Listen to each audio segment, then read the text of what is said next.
Hi guys, welcome back to my YouTube channel. First things first, I'm going to start off with an apology because I know I've been gone for so long and not for a bad reason actually. I've been really working hard pale Kai and Karo, that is my company.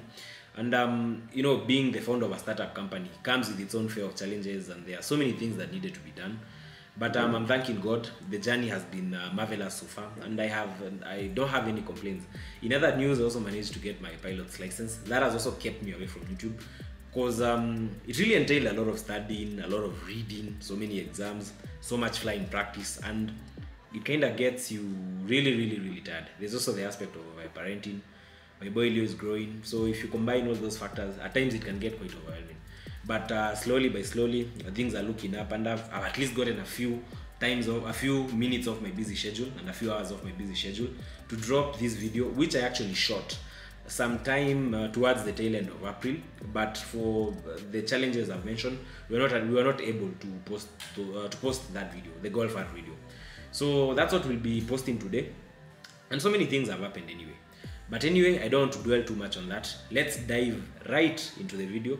And in today's video, we are going to see a drive of the Golf R from a place called Nairobi, which is the capital city of Kenya, obviously. From Nairobi to a town called Meru, towards the northeastern side of Kenya, just next to Mount Kenya, towards the eastern side. So the Volkswagen Golf R belongs in a category of vehicles we call the hot hatch category, and there's a reason why we call them hot hatches. So first things first, what does the hatch mean? Hatch means hatchback. So in the case of the Volkswagen family, we have the Golf family of hatches. And just to give another example so that you get the concept, ukienda pale Nissan, in the Nissan family, we have the Note. When it comes to the Toyota, we have the Vitz. When it comes to the Mercedes, we have the A-Class. So for the Golf, we have for the Volkswagen, we have the Golf. And why do we call them hot hatches? We call them hot hatches because they tend to have big engines. Well, these are very small cars that have high-performing engines. Let me not say big engines, because with technology, we are seeing a lot of downsizing with the sort of engines we are getting, but they are still able to maintain the power. So in the case of the Golf R, it's powered by a 2000cc E8888 third generation engine that makes around 300 HP, and I'll be talking about how it drives, how it performs in this particular video. Unfortunately, due to logistical challenges, I was not able to do a real-time route briefing for this particular video. So when the video starts to roll, you notice that we basically start in the showroom, because this particular road trip for the Golf R was just an impulse sort of thing. We're in the showroom and we were like, you know what, beautiful Saturday, let's drive somewhere. And I was like, you know what, let's go to Meru. So for this particular video, we used Thika Road, drove all the way past Thika Town, past Kenol Town, up to a place called Makutano. And at Makutano, we vectored to the right towards the Mwea Embu direction, Evo with that road, until we got to Chuka. I don't want to spoil the video for you. You're going to watch what went down. And basically, the Golf R is one of the fastest vehicles I've driven. And as I shoot this video, I still have that blue Golf R, and I'm still weighing options. Maybe you guys can tell me in the comments after you watch this video, should we keep it or should we sell it? So I don't want to take too much of your time. Today's video is proudly sponsored by Kai and Karo Marketplace. And the marketplace is an amazing product because it allows any person who's selling a vehicle to bring their vehicle to the Kai and Karo showroom. We will assess the vehicle, we will take photos of the vehicle, we will confirm that the documents are genuine, and we will upload the vehicle on our website.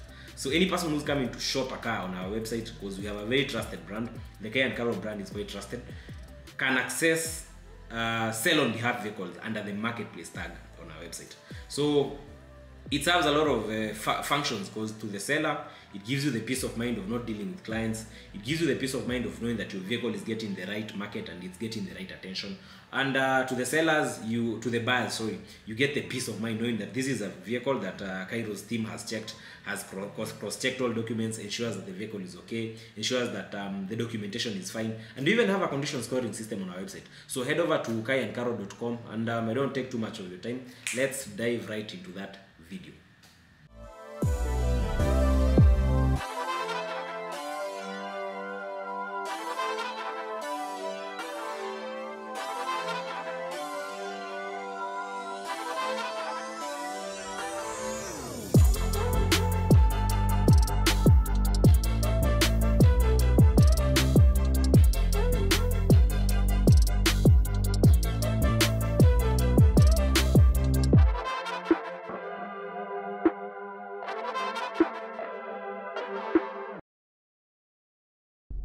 So hi guys, today I'll be joined by Mackenzie and Bruce and Esther. Esther is in charge of the local sales the local sales department. Essentially, if you want to buy a vehicle that's already in the showroom, because we have a new product called the marketplace, ideally you'd probably talk to Esther. And then working under Esther are these two young gentlemen over here. There's Mackenzie and Ed. And Ed, yes. And Esther. Kono ni msha Esther. Sana. So anyway, welcome to the Golf R. As we said in the route briefing, we'll be departing from Kiambu Road on to Thika Road all the way to Makutano. Then Makutano will make a diversion to the right towards Embu and proceed past Mwea, Embu, all the way up to Meru. It's going to be an interesting road trip. Kuna gani kaa kunanyesha, but I'm just hoping the weather will clear up as we head over to that direction. So hope you enjoy the video. Welcome to the cockpit of the Volkswagen Golf R. It's a very comfortable vehicle. The Volkswagen Golf R is one of the fastest hatchbacks in the Kenyan market, and as we drive to Meru, you're going to find out why. Even just a quick glance at the speedometer shows you that it has 0 all the way to 320 kilometers. Of course, it tunasemanga ni for dramatic effect, but 320 kilometers on a speedometer is the sort of inspiration you need to have on a very fast coupe. So on this side you have the window controls. Inside it looks like a Golf. In fact, there's nothing that gives it away as a Golf R except this R logo over here and the speedometer over here. But apart from that, it definitely does not perform like your normal Golf. There's a madman with a truck. Anyway, you have your window controls over here. You have your light controls over here. It comes with a lot of driver assistance features, including what are these things called? You have the adaptive cruise control, which you can control from this section, and on this section you can control the menu, the phone menu. You can play around with the navigation, the sound, the telephone, and all other vehicle settings, including the service status. You're able to access them through these buttons over here. You also get some very nice paddle shifters and a very big touch screen over here, which we first saw on the Golf MK7. It has a start-stop system for starting, and it has a start-stop system which allows the vehicle to go off in traffic. And there's a push-to-start button over here, so we access it using a smart key. And the handbrake is electric. Na kuna auto hold for the traffic. So that's the quick tour of the Volkswagen Golf R interior. Kuna umeniangalia hivyo? Umeshtuka? No. Oh, unasikiza? And we even mtauzia. You know, oh God, mimi niko class. So usiniangalie, me I'm just listening. Yeah, so there you have it. This is the cockpit. We're just doing a full tank of V-Power. I'm biased towards V-Power on these high performance vehicles because I think you need higher octanes to run this sort of cars. Iko sawa? Yeah, 10,200. Sawa. Okay. Let me just pay for the fuel and then we... Sorry, yeah, okay. I'll just pay for the fuel and then we depart.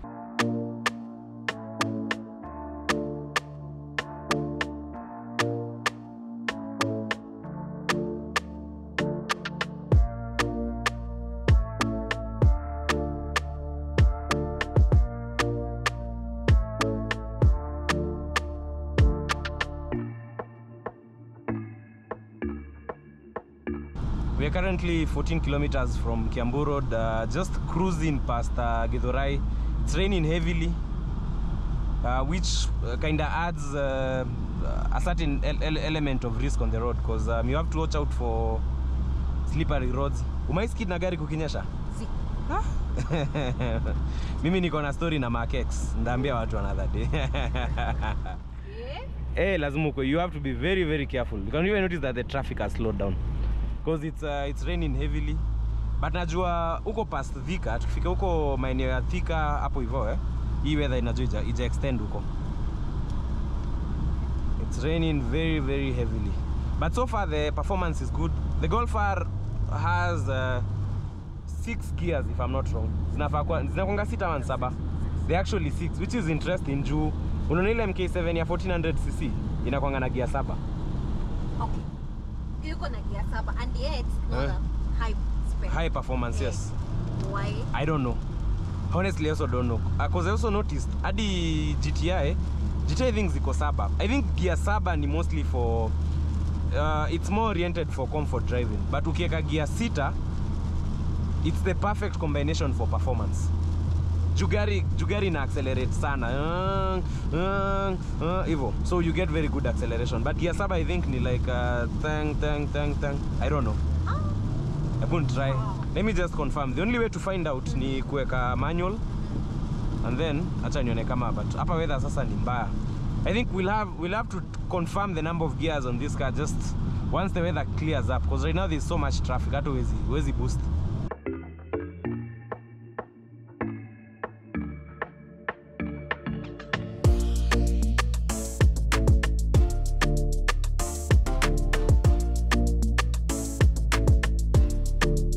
Now the Golf R na hizi gari za Volkswagen mingi kina Audi, kina Volkswagen wanatumianga technology inaitwa twin clutch. So how a twin clutch gearbox works ni venye tu tulikuwa tuna try kuexplainia. There's one gearbox, but in real sense there are two gearboxes working for the same objective. So one gearbox controls the odd number gears and the other gearbox controls the even number gears. So unakumbuka hesabu ya class 1 na 2 ya odd numbers na even numbers. Odd number ni kama 1, 3, 5, si ndio? Yeah. Even numbers ni kama 2, 4 na 6. So hii gari juu nashuku ni 6 speed, kuna gearbox moja ina control 1, 3 na 5, gearbox nyingine ina control 2, 4 na 6. The whole point of having such an arrangement ni juu ya shifting time. So unaona kama sasa tuko gear number 2. Wacha ni boost cheki. Umeona ikichange gear? Yeah. Unaona kama sasa ikiwa gear number 4. Yes. The other gearbox has already loaded gear number 5. So shifting time ni very quick. Spontaneous ni haraka. Okay. So that's unaona hizi ma Golf R na hizi ma GTI. Their biggest advantage actually kwangi engine, if you ask me, because Subaru also makes good engines. The biggest advantage on these cars is the gearbox. Yeah, they have a very unique gearbox. It's not the engine. Yes. When we come to the engine now, engine. Yes. Engine. You go for Golf R. Okay. Do perform even. Nini metuniwa kwake do perform like. Okay. So Golf R venye inafanyanga, the engine on the Golf R is the same engine on the Audi Q5 standard, the 2-liter Q5. Hii gari nyingine inaitwa the Porsche Macan SUV 2-liter, and the Golf R and the Golf GTI, they share an engine actually. They share? Yeah, it's the same engine. It's the same engine with the same code. In fact, the service parts zinaingiananga on all those engines. So the secret is goja kabla tufike huko lazima tuongelele engine. So this engine inaitangwa the second generation EA888 engine. So it's called the engine code, the engine model, the specific engine model is EA na 83. EA. E for elephant, A for apple, and na 888. EA888. That's what we call this engine. Yes. So ukiangalia gari nyingi ziko market ya Kenya Audi, kama Audi za 2011, Audi za 2012, ama hata Audi A5 za 2015 na 2016. They have a similar engine but an older version, which we call the second generation EA888. That's the series name of that engine. So essentially engine chenye nakwanga imefanyiwa, they just tune it differently. If you find this engine on the Golf R, inatoa 300 horsepower. Ukipata hii engine kwa Audi Q5, inatoa 220 horsepower. Q7 za 2017 ziko na the same engine na 2016. But kwa Q7 kuna venye inakuwa tuned inatoa 250. Tukisema tuning ni software. There's a way unaweza ambia engine, unaweza program ikunywe more fuel but ikupatie slightly more power. So depending on the application, it can be tuned to do very many things. Kama sahi on this particular application, it's tuned for performance. So sahi tunapata around 300 horsepower. That's one na kafinya kanaruka kanaenda huko. And then another advantage with the Golf R, it's a very light car. Are we together up to that point? Kuna mali mumenikiza. Wapi? Performance yake tunaweza tune. Yes. Any performance that you want. Hapana, not any performance. Every engine has a limit. Consider engine ni mwili yako. Si kuna ile mbio unajua unaweza kimbia. Na Omanyala kuna ile mbio anaweza kimbia. But Omanyala kuna venye anaweza enda gym kidogo, ajitune, ajiimprove. but pia mwili yake iko na limit. The same way pia mwili yangu iko na limit. Engines are more or less the same. Kama engine ya Golf R ikitoka kwa factory inakupeanga ikiwa na 300 HP. But assuming this car hii engine ingekuwa kwa GTI, because the factory hai expect mtu wa GTI kukimbia sana kama mtu wa Golf R, inakwanga imenyang'anywa performance. Wanakwanga wame reduce performance. They do that intentionally. Aya, wakiweka kwa mtu anaendesha Audi Q5 hawatamwekea na 300 horsepower. Juu Q5 sinabaiwa na watu wa family, watu wanataka gari practical. So wanakwanga wame reduce power. Some few minutes ago we just went past Thika town. It's still raining very heavily. Super highway imeisha, barabara imekuwa inaitangwa dual carriage. Imekuwa dual carriage. It stretches all the way. They're actually building this road. So kutoka Thika all the way to Nyeri, it's supposed to be a dual carriage. Probably within the next 6 months, I don't know. But it's been constantly under construction. So right now there's a bit of slow moving traffic. We are not really covering a lot of distance the way I don't want us to, kwa sababu ya hizi, of course hizi stories zote za mvua, but so far so good. I'm enjoying the performance, gari iko fiti. I've actually owned a GTI before, so I'm quite well versed with the performance of these cars. Na feel ni kama napata memories. I'm getting some very nice memories of my first car, which was a GTI. Good old days nikiwa na GTI yangu baridi. kusumbua kurace kila mtu. Watu wa GTI wanasumbua Nairobi. Bado wanasumbua watu, tech guys, vijana wa tech ndo wanapenda hizi gari.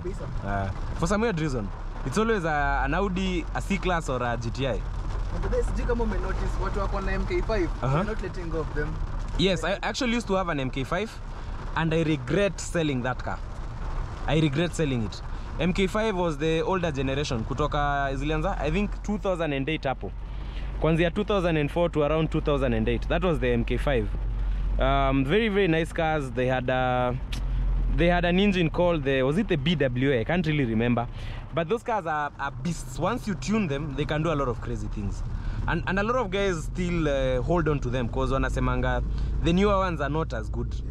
I'd actually want to argue because I'm a firm believer in moving on, getting a new car, getting something better. But I still regret selling my GTI. It was a very nice car. And niliuza bei kutupa. Niliuzanga I think 700 or 800. Right now people are even asking for as high as even 1 million for those cars. Yeah.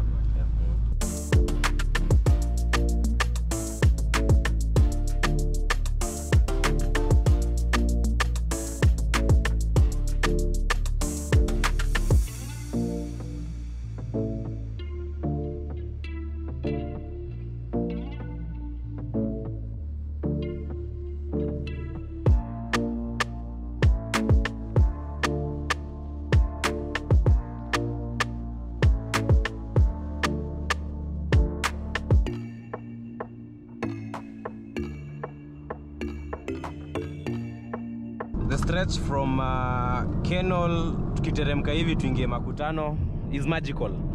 I'm really enjoying it, and I'm actually it's a nice place to push the vehicle. As you can see, the Golf R is quite a performer. We are currently on sport mode, doing 180 kilometers per hour. There's a bit of traffic up ahead. So Esther, ulikuwa umeniuliza difference ya GTI na Golf R. This is a very good place to explain. So the Golf R is offered with a four-wheel drive. It's called what? With a four-wheel drive drivetrain. So ukidrive gari miguu zote nne uzunguka. What's happening? Naona NTSA ama ni watu wa speed hao? What's speed? Ni speed okay, interesting. Kama ni speed tumeshikwa. But anyway, but tumepitia roadblock. But we are driving safe. Now, I was saying the difference between the GTI and the Golf R. A lot of people actually assume that the GTI is faster than the Golf R, but it's not the truth. The Golf R is actually faster. The reason is, first of all, the Golf R MK7 gets a 300 HP turbocharged engine, and the GTI gets the same engine, but when you buy the GTI, the same engine is offered with a 220 HP. That's difference number one. Difference number two, the Golf R has four-wheel drive. So as we drive right now, all four wheels are spinning on the Golf R. It has a Haldex all-wheel drive system. The GTA on the other side inakuanga mguza mbele pekee ndio zozunguka. So very very important difference to note. You might be wondering importance ya 4-wheel drive kwa kagari kadogo hivi ni nini? Traction. Let me show you traction. This is traction. Naona like once you push it inashikilia barabara vizuri sana. We do that again. Unaona your response. Let's go. So the advantage with having a 4-wheel drive, you get very good grip. Na pia chances zako za lose control na hii gari, let's say compared to a person driving a rear-wheel drive BMW, are actually lower if you're in a 4-wheel drive car. So they are more stable. So the only difference with the GT and the Golf R tumesema ni 4-wheel drive na engine side, na engine performance. They share an engine, but the Golf R, if variation ya engine yenye kwa Golf R, matches in the same na GTI, kuna some minor changes wanakwanga wamefanya. Now what? Nashuku sana inaweza kuwa vitu kama piston, maybe hapa wanatumia stronger material or something like that. I've never really researched, but I know this one does 300 HP. The GTI, which also looks exactly the same, does 220 HP. Now, an interesting trick you can do. If you own a GTI, unaweza copy software program ya Golf R uiweke kwa GTI yako itatoa 300 HP. You can remap the engine on the GTI to do 300 horsepower. Okay, and how do I go about it? Sasa hiyo it's done by there are people, there are performance companies that do that. Kuna watu kama Ungaraged, kuna sana Ungaraged for me. I've used Ungaraged before. I've also seen other many companies that do the same thing. So wanakuja na computer, they log into the vehicle's ECU and then they reprogram the vehicle. Wanaambia gari sasa itoe more power ama wanaiwekea software, kwa sababu ujue performance ya gari inakuanga na two aspects to it. There is the aspect of there's the aspect of the hardware, which is the engine, and there is the aspect of the software, which controls how the engine behaves. So you can actually modify a vehicle's performance by just changing the software on the vehicle. Hiyo ndio tunaitanga stage 1 tune. You just change the software on the vehicle. Sijui kama umenielewa, nirudie tena? Umenipoteza. Ndarudia tena. Hii gari iko na engine na iko na gearbox, ndio? Performance ya hii gari engine performance ya hii gari is linked to two things. There's a computer that controls how the engine behaves, and then you have the engine itself. So there are two ways of kuna venye unaweza modify performance ya hii gari, either by playing with that computer, uiambie maybe ikupatie higher performance figures, or by changing aspects of the engine itself. So in most cases we normally do both. But tukianza kutune gari, the first step before you even start changing components of the engine, we normally change the software. Hiyo ndio tunaitanga software remap. So hope you guys can see what I'm doing. Nasumbua huku. Let me do a maneuver here. We're doing 160, taking those corners, feels very solid. Hii gari nakimbia hadi mimi mwenyewe naanza kusikia uoga.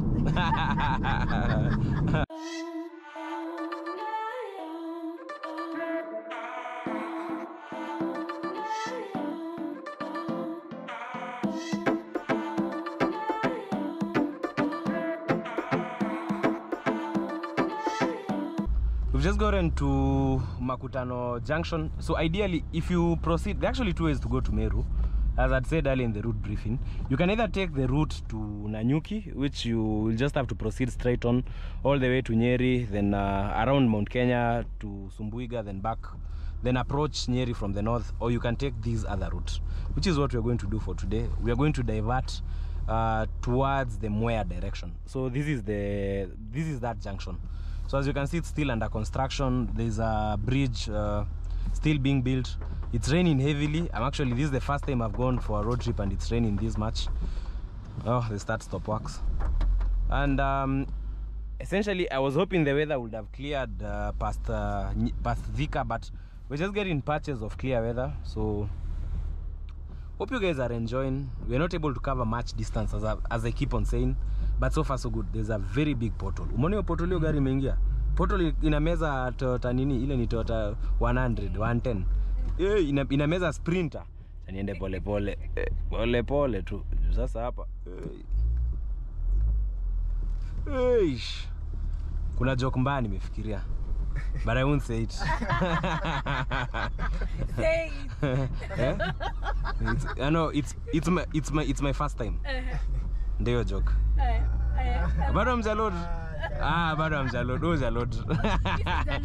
Au sil hapo we unaona venye umeka akili yako. Hivyo tuendelea shikilia hapo. Serious? It's my first time. Umeget your joke. Yeah.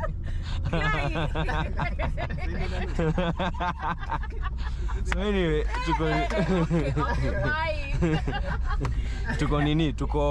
this is Makutano town ideally. Just drop the window. Beautiful place, lots of food on sale, groceries nini. Sasa kutoka East Stretch kwenda Meru, you have to be very careful because of Mira drivers. They do a lot of bumps on this road. So there are so many bumps, and you can expect Mira vehicles. Mira is normally carried by Hilux, Toyota Hilux mostly, and then there's Mogoka. I don't eat Mira, but I know there's Mira and there's Mogoka. Mogoka ubebwa na Probox. Wa Meru wanaendesha kama wamekaa hivi kando. Wanaenda tu wanaenda wewe nda kuondokea ama ndikugonge. Toka ama nikuue wewe. So when you see those Proboxes, I'm very sure we're going to spot one. But it's late, it's around 13:26 hours. It's a bit late, but najua huwezi kosa kupatana na hizo gari za Mogoka. You have to be very careful. Jua nakwanga wenda wazimu. Another risk, jupi inapitia kutu town toa Embu, Meru hivyo. Those small towns in between the major towns, You also have to be very careful for motorcycle guys. But so far so good. I don't expect much drama. Chatuende. Whoa. I could actually live with this car. Come to think about it. No new aggression. Yeah.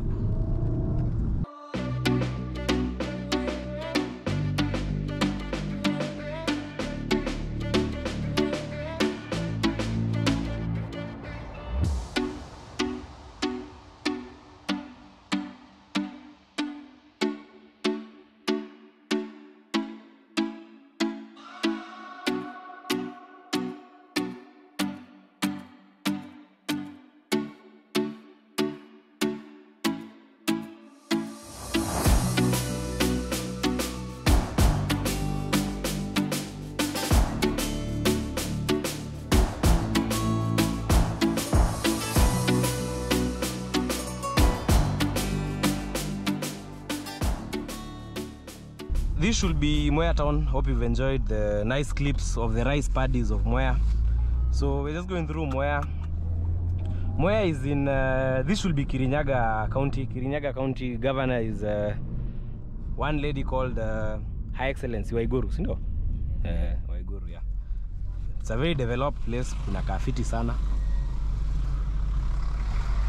If you want the best rice in Kenya, it comes from this place. Mwea Pishori has a global reputation for being some very nice rice. So this is the town. Hey, siende show tu kwa nyumba. Kitu ni loud man.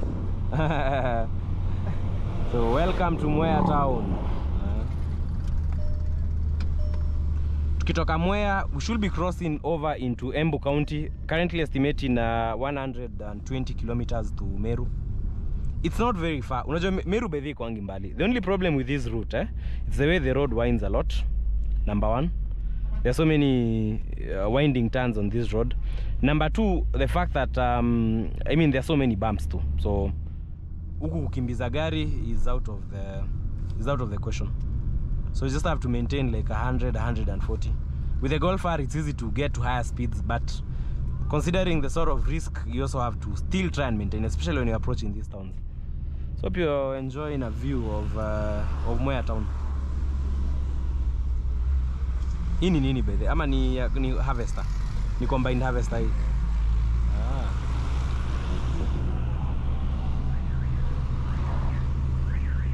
Guys, angalia huyu mtu. Wanataka nikatakatwe. Umegonga mtu na ngari kwa nini? Hii ngari yako tutaenda tutumie kulima shamba ya wewe kama kuna toili Kenya naogopa. Wakisii na Wameru. Hasira. Imagine mimi nimekaa. Sema ni vile nimezoea kukaa sana wao. Hasira. Bana. top spec. I think minonanga like Kisis are the Merus of Nyanza, and Merus are the Kisis of it's called of Central. They have so many similarities. Come to think about it, if you're driving to Meru, kuna milima mingi. Yeah. It's a very curvy road, eh? Same thing ukienda kina Keroka Kisii. Meru is it's very fertile. Very beautiful place.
We've just gone past Embu town. We are currently at the outskirts. Kuna kwanga na hotel fulani itango Isaac Walton. I think, I'm not sure if it's the one here, but inakwanga mahali hapa.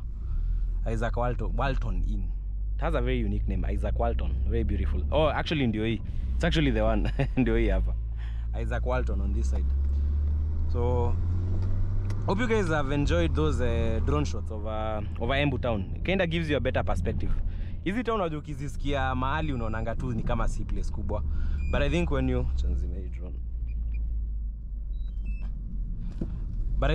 I think when you like when you visit these places and maybe fly a drone over them and you just see the scope, you start actually getting a better idea of how big these places are and how diverse Kenya is. So we are currently estimating roughly 98 kilometers to Meru. So far we are cruising very well, and one thing I'll tell you for a fact, if you ask me, the Golf R is the ultimate performance hatchback you can buy. Numbers don't lie. If you check the past results of all these events are racing, when we were doing the events with Motorsport, when I was still at Imports by Kairo, and even the numbers on Draghi is an app people use to post the performance specs of their cars. The fastest car in Kenya, or the fastest cars in Kenya, you're always guaranteed of 3 cars in the top 10. Lazima kukuwe na Audi S3, Golf R, and of course Tanuki's GTR.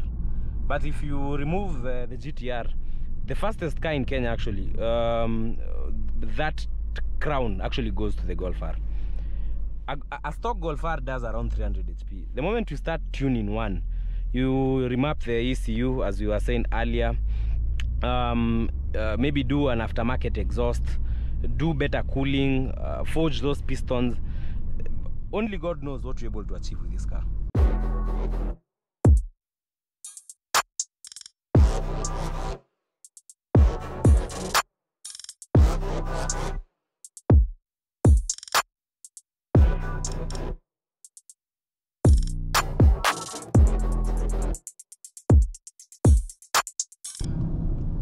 So now, the Golf R has some very interesting driver assistance programs, which you can control, as I said earlier, from this button over here.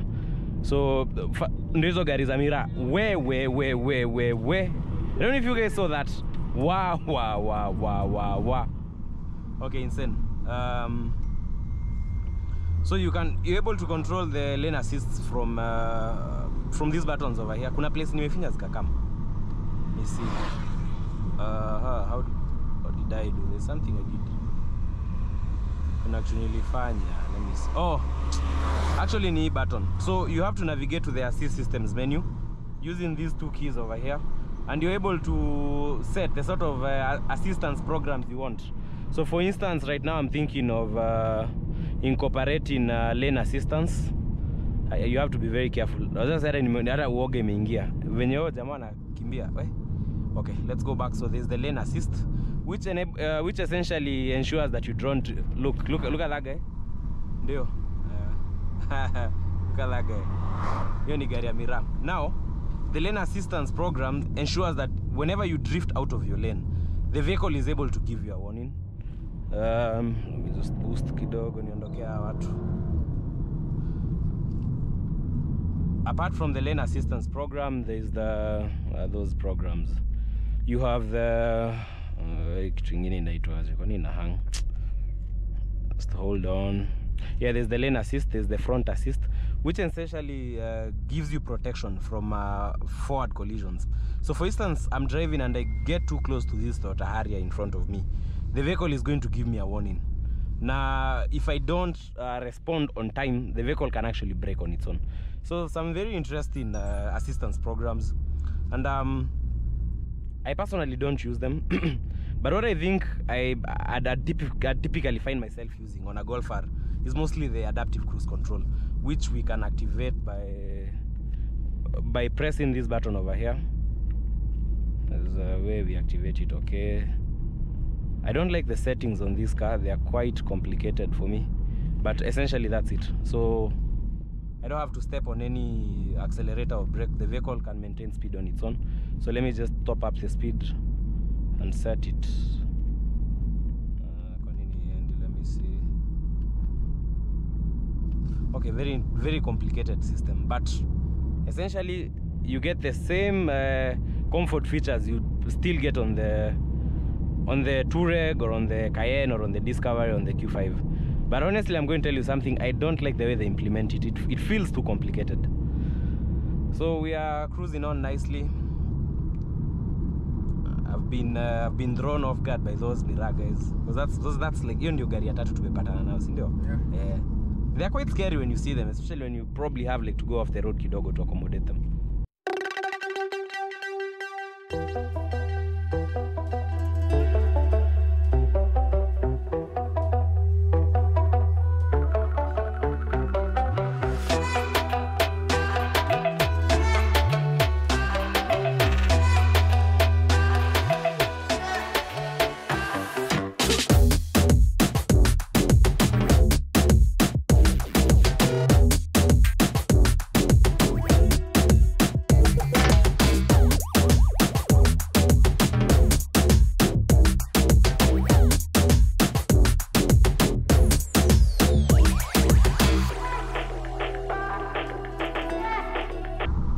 Got into Chuka town. I've really enjoyed that road. Very nice winding turns. Seems like we're going to get into a bit of traffic. Huku watu wako na discipline. Ingekuwa Nairobi watu wangekuwa overlap yao yote. Inaonekana there's probably some sort of an accident or something. Start stop works. Nikikanyaga brake, engine inazima. Mafuta haikunywi. Gari fiti sana. Tumeka full tank ya around 10,000, but it had a bit of fuel. So tuseme nikaa tumeka 11,000. Sahi we are always getting to the half tank mark na hata tujafika Meru. But ni venye na mimi na drive. I'm driving like a madman. So it's quite understandable. But so far, actually impressed with the performance of the Golf R. There's nothing not to love about the Golf R. The only thing is your materialistic girlfriend will think it's a very cheap car because ni gari ndogo, atasema chali yangu anaendeshanga gari na kaa demio, but if you know what you love and you want something that will appease your soul, na unapenda mbio, this is the vehicle. A new one goes for almost 4 million, 3.5 million. This one was recently traded in. Massive offer on it. We are giving it out at 2.7 negotiable. So kuja showroom yetu, ask for Esther. Esther is the one in charge of the local sales department. Under Esther, you have Ed and Mackenzie. You know, I work with Ed and Mackenzie, but ni changanya. Naonanga mkifanana, sijaelewa ni aje. It's like you guys are cut from the same cloth. So I'm always mixing up the names. But anyway, watcha, we see how long this traffic is going to take us.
Sasa sisi tumesema tunatuma drone. Drone imefika pale mbele, tumepata ni kama kuna maandamano. Tunjui shinda ni nini.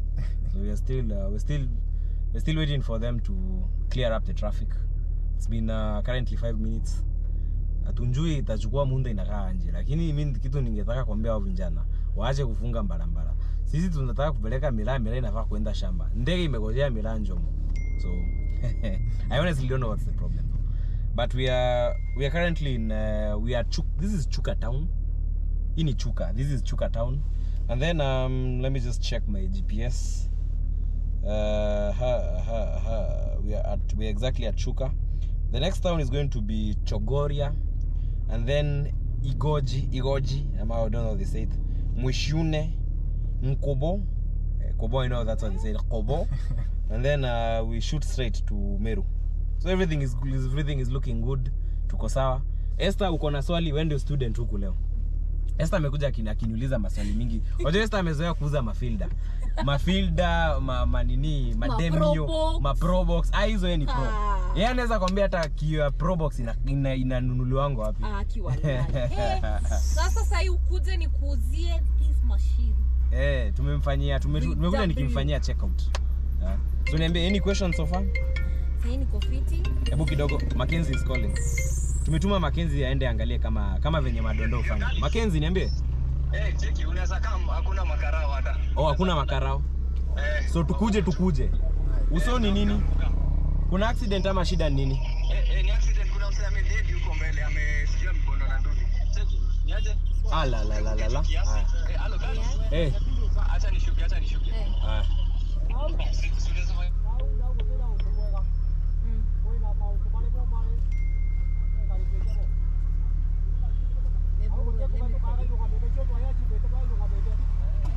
Iko shinda kubwa. Shida iko kubwa. Mtu amekanyaga na nduthi. Nduthi imekanyaga mtu. Napita juu.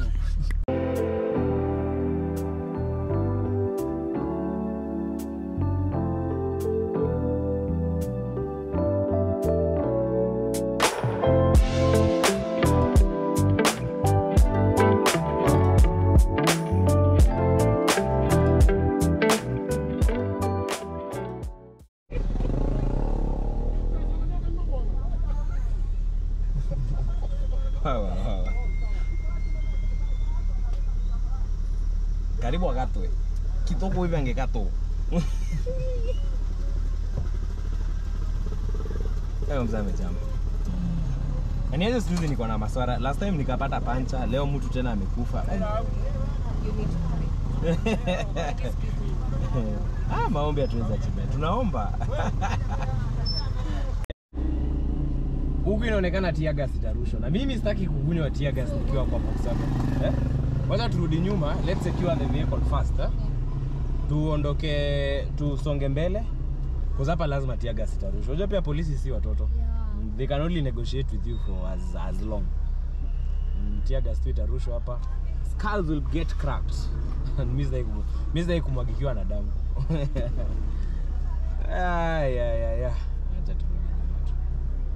Watu huko hakuna kama shortcut. Niona nashangaa hii ni town gani haina machumu.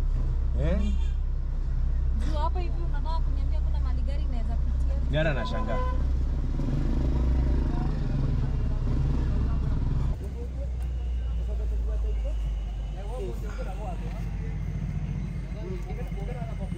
Naona watu tu ni ku reverse tu. Unaona but hapa ni better kuliko kwa ile side.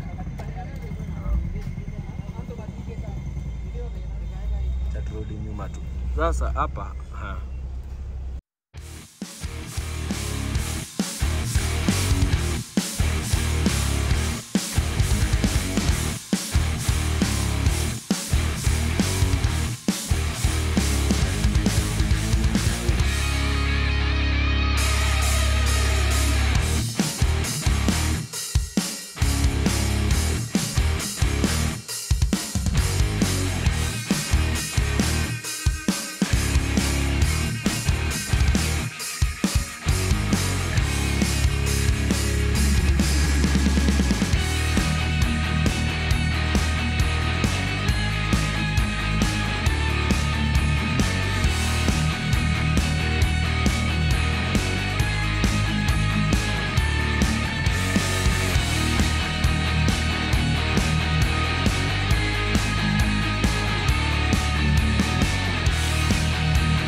What started off as a road trip to Meru imekuwa road trip to Chuka.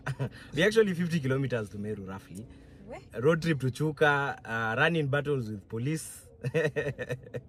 I mean, it's crazy. I don't know if you guys, these are drone shots, insane. You know, I was just doing a cutaway of the town, and then all of a sudden, all hell simply broke loose. So we are still waiting. I'm actually sweating. It's insane. It's very hot. Hatuwezi washa AC ya gari. Juu tukiwasha AC tear gas itaingia ndani. I mean, with these road trips, huwezi jua nini ita happen. So we just wait.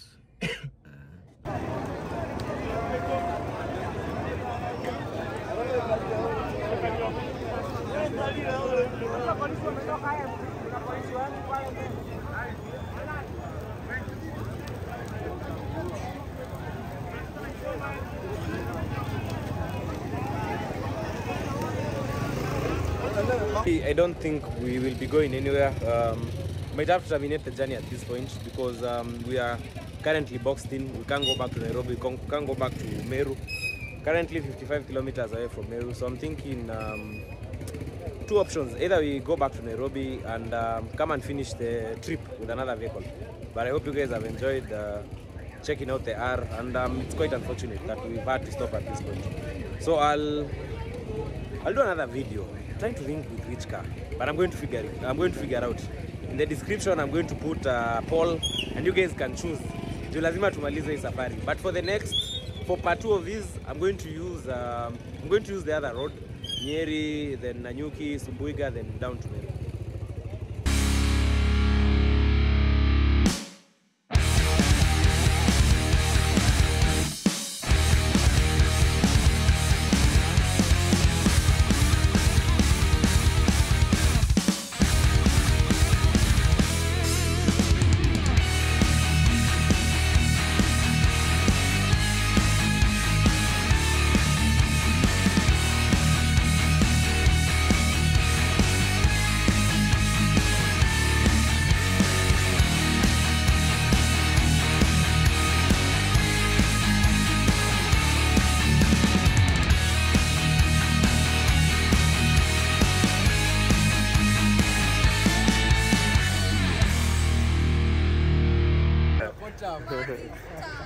It's been one.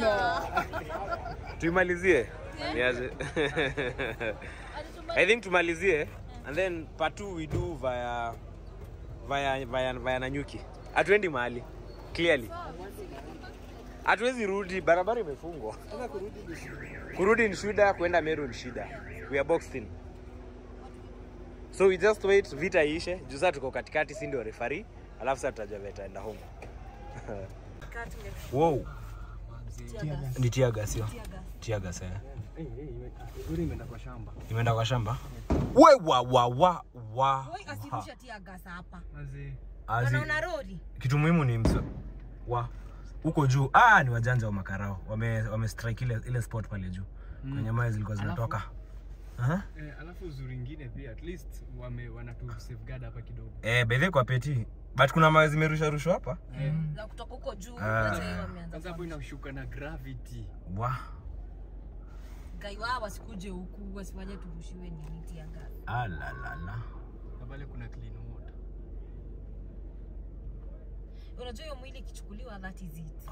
Mostly that is it. But that's what amejam. Whoever committed that murder, Na mbona anajulikana? Apparently anajulikana, and cops like kind of ignored or something of that sort. Unasikia ati alichota favor. Drama sijai kutana na. So just an update, someone has been shot dead, so it's going to get to us probably. We're just trying to figure out a way how I'm going to join the highway and just get the hell out of Chuka. I don't think we'll proceed to Meru. It's too far, too dangerous. I don't know what's going to happen. We don't know whether there's going to be more protests that up along the way. So wacha twende. Finally, we are safely back on our way back to Nairobi. Wacha turudi Nairobi, nirudishe kina Esther nyumbani. Esther amepanic huku. Wacha nirudishe Esther kwa watoto wake. Yeye amesema hataki mambo, hataki vita, angekuwa home akiona Netflix ama kumbagia. Na kokomelo na watoto. Ara mimi don't feel comfortable proceeding on to Nyeri to Meru. We actually 50 clicks away. We're not very far. 50 kilometers is the distance like from Thika to Nairobi. So tuko mbali sana. But now with the sort of madness we've encountered, it's very crazy. So we'll have to redo the route, and I'm going to do it in another vehicle. Thinking maybe a Range Rover. I don't know. I'm going to figure something out. But apologies for today, and but I hope you guys enjoyed the drama. I hope me enjoy pia. So drop us a comment, and I'll be seeing you soon.